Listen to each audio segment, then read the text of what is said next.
back to the same Thomson Reuters company. We were then on our third acquisition. The first two had worked very well. And we had determined that we absolutely had to get into this specific space of tax software preparation. And so we went out and we bought this little company. And we didn't understand the market. We really hadn't done our due diligence on the owner and his wife. We didn't really understand the unsophisticated nature of their operations. And it became a total failure. They failed to deliver the software that they were supposed to deliver at the end of the fiscal year. And so all of a sudden that $3 million that we were going to recognize, we couldn't recognize it because they hadn't finished the coding for the, whatever it was then, the 1995, 1996 version of the tax code. And that blew it all up. And within a year we sold it. The third company we bought was a company in the pneumatic vacuum business down in Midland Park, New Jersey. And it wasn't that we paid too much for it.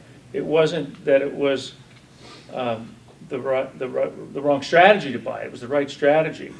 But we didn't pay enough attention to it in the post-acquisition integration. We didn't get in front of all the issues with vendors and suppliers.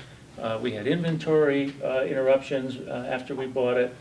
We had problems with on the marketing and sales side. We took too long to come out with catalogs and instructions and things that this company wasn't doing correctly. And we didn't assign somebody to it until it was too late to really to be the product manager and really consolidate and do the things we had to do.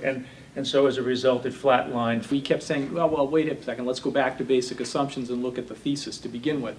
It needed to have this attribute and definitely not any of these attributes, otherwise the value was changed. And what had happened was the person who was in charge of business development for the company fell in love with the acquisition and he just had to have it. And as it turned out, his bonus was keyed on, making an acquisition of a certain kind before the end of the year. And so miraculously, a lot of these warts and all things, the lights came on and we went, oh my goodness, look what we just bought.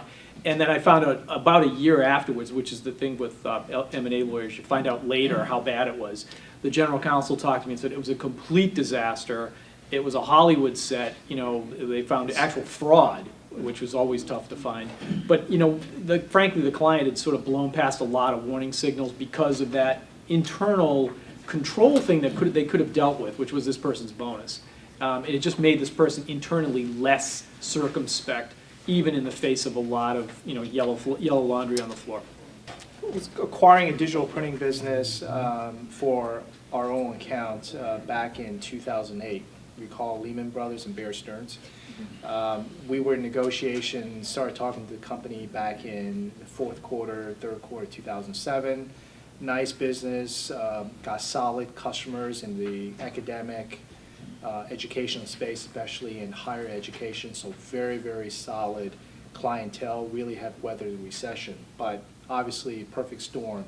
Closed the deal in early July of 2008, and within 3 months, the accounts in higher ed that you had depended upon saw their endowment go by 25, 30%, which is unprecedented in a generation. And that obviously just completely crushed the outlook for the business. So even you do the best diligence, and we thought we got a very, very good price with a good earn-out provision. Obviously, he didn't get the earn-out. The perfect storm, basically, that you can't really diligence because it never really happened in a generation or more. Basically, sunk the company. We made an acquisition, an international acquisition, again, part of a diversification strategy. But the intent of making the acquisition was, again, diversification, and we saw the opportunity for the growth that was there. Again, it was a little off our, one thing about diversification strategy, you have to have some basic link of your core competencies into, so to really manage that activity. And I think that there was a lot of more you can-do attitude that given the opportunity, we think that's a diamond in the rough and you can take it to the next level. Even with the management team in place that's what's there with the acquired company, it never met the expectation because the people who were trying to drive it, who got behind the acquisition to begin with, didn't have the core competencies in that specific area.